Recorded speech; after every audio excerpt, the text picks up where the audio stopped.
അസ്സലാമു അലൈക്കും വറഹ്മത്തുള്ളാഹി വബറകാതുഹു.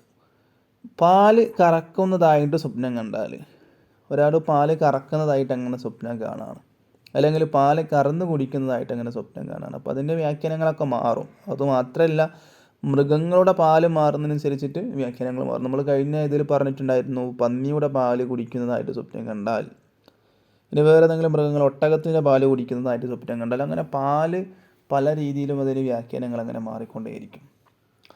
അപ്പോൾ ഇവിടെ മൃഗങ്ങളുടെ പാല് മാറുന്നതനുസരിച്ചിട്ട് അതിന് വ്യാഖ്യാനങ്ങൾ മാറും. ഒട്ടകത്തിൻ്റെ ആണെങ്കിൽ അതിന് വ്യാഖ്യാനം വേറെ ആയിരിക്കും, പന്നിയുടെ ആണെങ്കിൽ വേറെ വ്യാഖ്യാനമായിരിക്കും, അങ്ങനെ മാറിക്കൊണ്ടേയിരിക്കും. ഇവിടെ എന്തായിരിക്കും വ്യാഖ്യാനം? പാല് കറക്കുന്നതായിട്ട് സ്വപ്നം കണ്ടാൽ എന്തായിരിക്കും അതിന് വ്യാഖ്യാനം? അതിനെക്കുറിച്ചിട്ട് മുഹമ്മദ് ബിൻ സീരീൻ എന്നവർ അവിടുത്തെ ഒരു കിതാബിൽ പറയുകയാണ്. എന്താണ് പറയുന്നത്? ഒരാൾ ഒട്ടകത്തെ കറക്കുന്നതായിട്ട് സ്വപ്നം കണ്ടാൽ, ഒട്ടകത്തിൻ്റെ പാലങ്ങനെ കറക്കുന്നതായിട്ട് സ്വപ്നം കണ്ടാൽ